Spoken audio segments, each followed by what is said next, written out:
why so many people have fallen by the wayside. Some of whom are smarter than you, some of whom are harder working than you, some of whom, would seemed like they would be unbelievably successful, and yet they've all fallen by the wayside. Why? What went wrong when you look at the people who haven't stood the test of time? I mean, if I look in the professional investing world, William, it is really, really hard to, an unspoken or a truth of that business is that you need people to trust you with their assets, because otherwise you don't have a business. Unless, what some guy who said, the way to get wealthy is to have a few billion lying around so that when something good comes along, you can invest in it.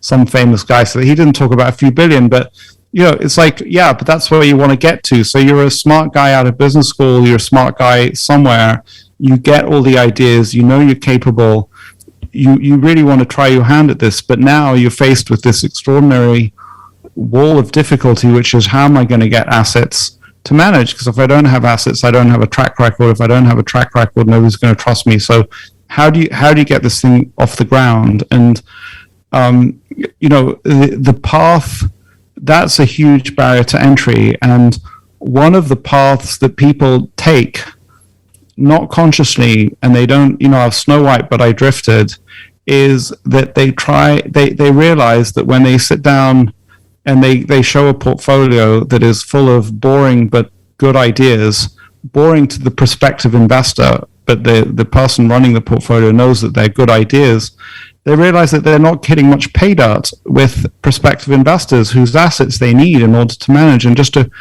very brief sidebar, I remember presenting Weetabix to the Posse Group, which included David Eidgen, Bill Ackman attended a few times, Whitney Tilson in the years when I lived in New York.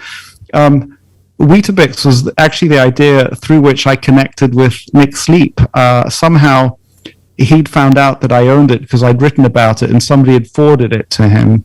And so we connected on that. But Weetabix was, anybody who's lived in the UK knows Weetabix. It's got 50% market share in the cereal market, was a family-controlled business and was trading at 4 times earnings and had no debt. And when you visited the company, you saw it was extraordinarily well run.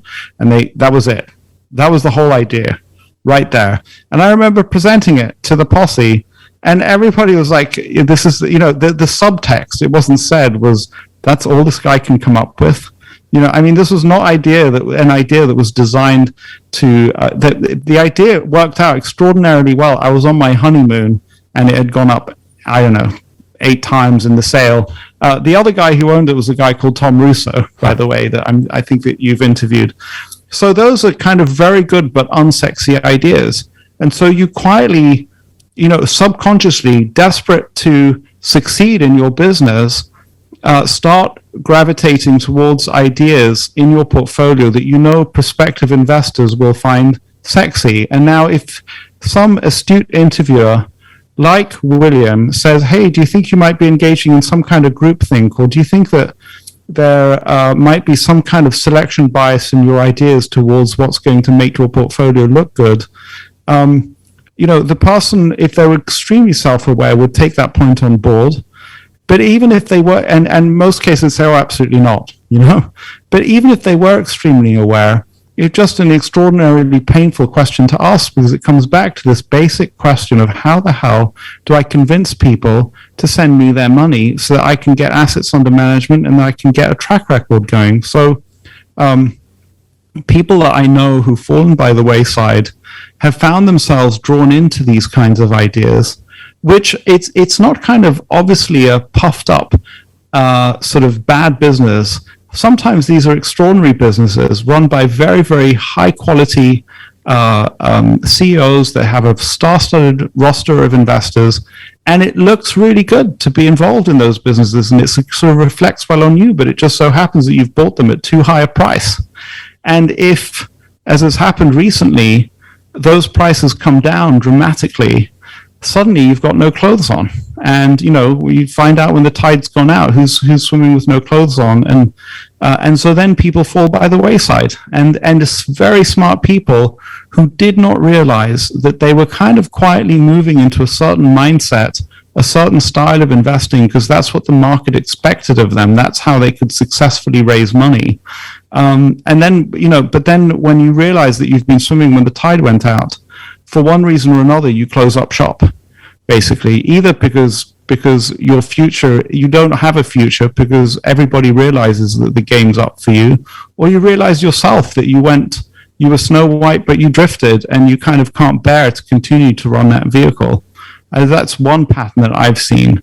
I mean, and my point is, there are plenty of people who end up falling by the wayside, because they're dishonest, or because they try to push a bad deal on the investors, or all sorts of things, which are obvious reasons for people to, quote, blow up or to fall by the wayside. But here I'm talking about people who are really extraordinarily well-meaning. And they are doing a good job. They want to do a good job, but they've just kind of been sidetracked a little by the desire, in this case, to raise funds, if you like. And I mean, there are other kind of sidetracks where people get sidetracked just by the desire to be famous, or the desire to be recognized, and that kind of melds into the desire to raise money, because if you're recognized, then you're more likely to raise money. So that's one example of what can happen.